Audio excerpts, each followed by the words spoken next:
வணக்கம் மக்களே, இன்றைக்கி நம்ம என்ன சமைக்க போகிறோம் பார்த்தீங்கன்னா மொச்சை மாங்காய் கத்திரிக்காய் குழம்பு. இது வந்து சேலம் சைடு ரொம்ப ஃபேமஸ்ஸு. இந்த குழம்புக்கு என்னென்ன தேவைன்னு நான் உங்களுக்கு சொல்லிடுறேன்.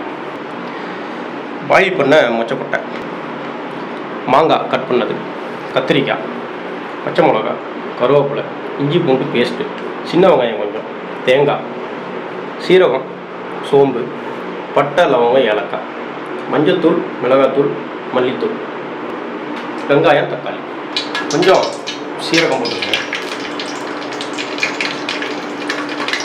கொஞ்சம் வெங்காயம், 3 நம்பர் பெரிய வெங்காயம் போட்டுருங்க.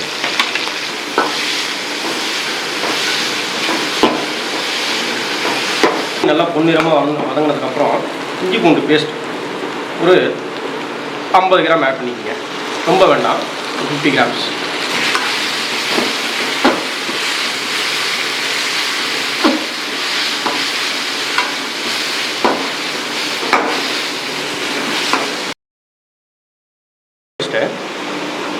அரை மூடி தேங்காய், ஒரு 2 பீஸ் பட்டை, ஒரு 3 பீஸ் ஏலக்காய், ஒரு 2 பீஸ் கிராம்பு, சோம்பு வாசனைக்காக, கொஞ்சம் சீரகம் வாசனைக்காக, பேஸ்ட். இந்த மாதிரி ஃபைனாக அரைச்சிக்கோங்க. வெஜிடபிள்ஸ் ஒன்று ஆட் பண்ணிக்கோங்க. ஃபஸ்ட்டு கத்திரிக்காய்,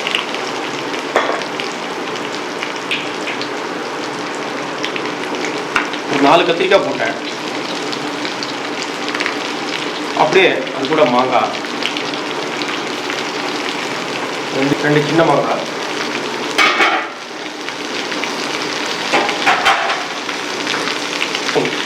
அப்படியே மஞ்சள் ஆட் பண்ணுங்க.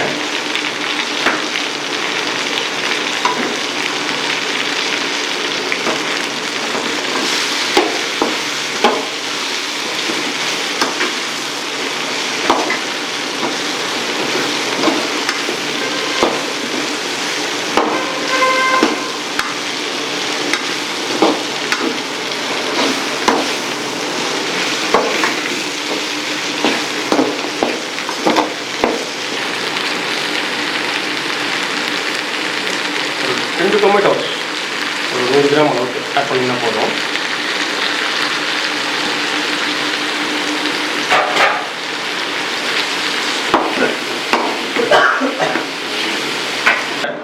மல்லித்தூள் ஒரு 2 டீஸ்பூன்,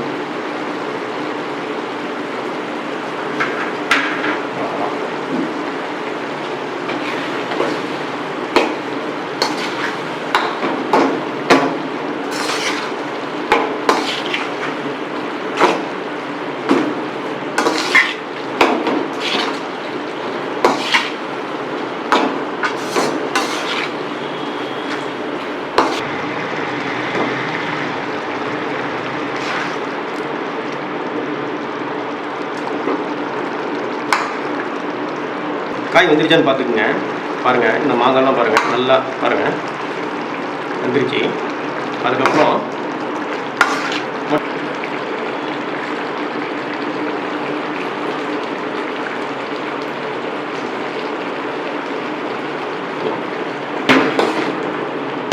ரொம்ப ஆட் பண்ணால் நல்லாயிருக்கும். பாருங்கள், அரைச்சி வச்ச கோகனட் பேஸ்ட் ஆட் பண்ணிக்கலாம். இந்த வாட்டர் ஆட் பண்ணிக்கோங்க.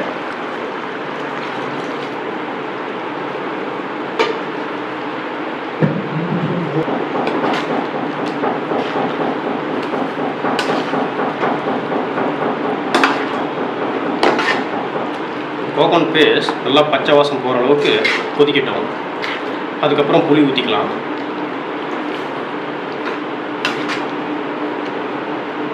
கோகனட் பேஸ்ட் நல்லா கொதிச்சிருச்சு. ஒரு எலுமிச்சம்பழம் சைஸுக்கு புளி ஆட் பண்ணிக்கலாம்.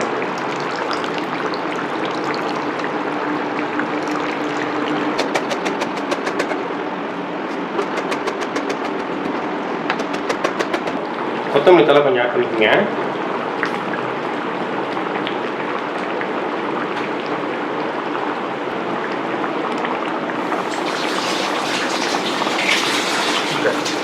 சீரகம்,